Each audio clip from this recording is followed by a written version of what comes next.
Takže ahoj lidi, tady Míša. Já hraju s koněm, to je hokej. Takže ahoj lidi, tady Míša a tady to je další videjko se Šlejch a dneska ukážeme nové koně a nové doplňky.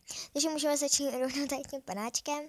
Dostal jsem to od, ale prostě mamka mi to koupila od Pink or Blue.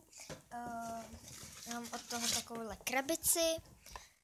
Ten kuň tam nebyl, byla tam jenom tato jestkyně, tato dečka, toto sedlo a uzda.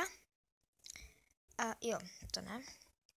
A ještě tato ohlávka. Mále pěkná ohlávka je to.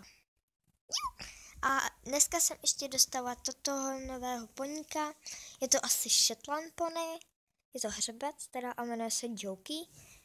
Tohle jsem taky dostala novou a jmenuje se Jaina. A tato je taky nová. Už dneska k nám přijela teta a něco mi trošku nakoupila a tady to je Kiara. Už je mám trošku pojmenovaný. Takže já si myslím, že z tohohle videjka by to mohlo být všechno. Dejte like, odběr a já se s vámi loučím a ahoj.